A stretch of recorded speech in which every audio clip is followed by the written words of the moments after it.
So, in this little fictional village called Jaunpur, there's a story playing out about two brothers, and it's teaching some really old lessons in a super modern way.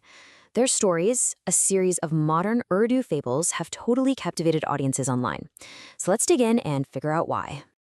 Get up, you lazy Meetha. Bam. Just like that, with that one line, you're dropped right into the heart of Janpur. You can just feel the exasperation in his wife's voice, right? But that cry, it's more than just a complaint. It's the absolute core of the conflict in every single one of these stories. So, welcome to Jaunpur. Now, this place, it isn't on any map, but think of it like the perfect stage or maybe a moral laboratory. Because here, every single choice you make has consequences. And they're not subtle. They are clear, they are fast, and yeah, they are dramatic. Okay, so let's meet our guys, Meetha and Bittu. They're the two brothers at the center of everything in Jaunpur. But honestly, they're more than just characters. They're archetypes. You've got Meetha, the schemer, the guy who's always looking for that easy way out. And then you have Bittu, the worker, who's all about doing things the right way. Their whole dynamic, that clash between them, it's not just part of the story. It's the engine that makes the whole thing run. All right, let's start with Meetha. What's his deal? Well, his entire life's mission can be summed up like this: get the most reward for the least amount of effort. Period. For him, work isn't something to be proud of. Nope, it's just an annoying obstacle he has to get around. And he's not just lazy in the typical sense. The term they use is kamchor, basically a work shirker.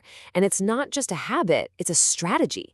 This avoidance of effort, it's not just some funny quirk, it's literally the core of who he is. It's the why behind every single one of his ridiculous schemes.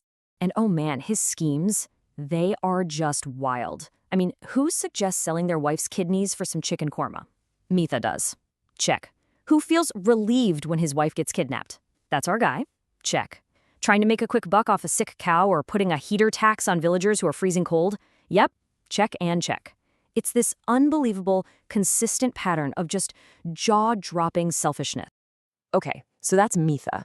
Now let's flip the coin and talk about his brother, Bittu. If Meetha is the problem in every story, Bittu is pretty much always the solution. He represents a totally different way of looking at the world, one where value comes from hard work and taking care of your community is way more important than making a profit. And you know, Bittu's life is never the easy one. He really struggles, he faces all kinds of setbacks, but his commitment to just being a good, honest person, it never, ever wavers. He's really the moral anchor in the middle of all the chaos his brother creates. And the contrast between them is just so stark. While Meetha is busy scheming, Bittu is sacrificing. His wife literally sells her own jewelry just to help him get a business started. While Meetha is charging a heater tax, Bittu's out there building a bonfire and giving out free tea to everyone. And when his brother's wife is in danger, he doesn't even think twice about selling his own animal to save her. But hold on, it's not just about the brothers. We've got to talk about their wives, Nasibo and Chamo. They are so much more than just side characters. In a lot of ways, they're the moral compass of these stories, and they often deliver the consequences. And these two women could not be more different. On one hand, you have Chamo, who is just so gentle and supportive. She's basically the wind beneath Bitsu's wings. And then you have Nasibo. She's fiery, she's pragmatic, and she is the constant thorn in Meetha's side. She's so tough and smart, she actually outsmarts her own kidnappers. How amazing is that? Okay, so we know the players, right? Now let's get into the good stuff and see how their choices actually play out. We're going to break down 3 key stories that really put these guys to the test. 100,000 rupees. Keep that number in your head. It comes up a lot, and it usually represents the stakes. It could be a prize, it could be a ransom, but whatever it is, this sum of money reveals the true character of our two brothers. So first up, the Winter Challenge. Picture this. It's freezing cold, and there's a prize of 100,000 rupees for whoever helps the villagers the most. Meetha's brilliant idea? He sets up a heater and slaps a heater tax on it. And Bittu? He just builds a big bonfire for everyone and serves free tea. So what do you think happens? The villagers are totally disgusted by Meetha's greed, and they all head over to Bittu's bonfire. You hear one of them yell, "I'm going to Bittu's shop for tea!" And just like that, Meetha's scheme totally backfires. Bittu's simple generosity wins him the prize. Okay, next story, the Golden Cow. This one's a classic. Meetha gets it in his head that a sick cow is somehow producing magical golden milk. So, of course, he tricks Bittu into giving it to him. He immediately opens a shop, starts selling this special milk for a high price, and then finds out it's just contaminated. The result? A bunch of sick villagers and, you guessed it, a trip to jail for Meetha.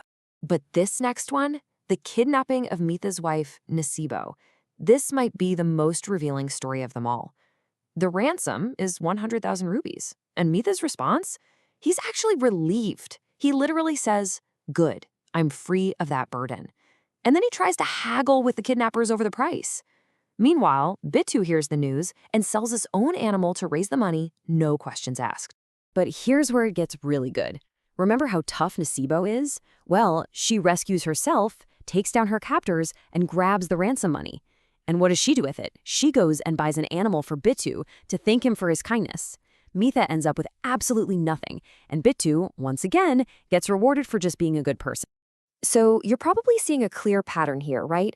It's almost like a formula. And this formula is basically the moral backbone of this entire Jambour universe.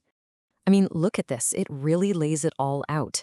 Every story kicks off with some kind of opportunity. Meetha immediately sees a shortcut. Bittu sees a chance to do some honest work.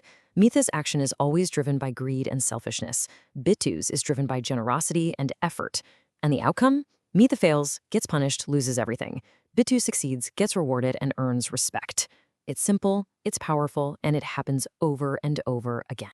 So when you boil it all down, the core message of these fables is crystal clear. Real lasting success isn't some magic trick. It's not about stumbling upon a golden cow. It's something you build piece by piece through hard work, kindness, and just having some integrity. And maybe that's why these stories are so popular, you know? They offer this really clear moral compass in a world that can feel pretty complicated and gray sometimes. Ultimately, the stories of Meetha and Bittu are more than just entertainment. They present us with a choice that's pretty timeless. Do you take the shortcut, or do you walk the steady path? So the final question is, in a world that seems to love the quick fix, which path do we choose for ourselves? And maybe more importantly, what does that choice say about the kind of world we're trying to build?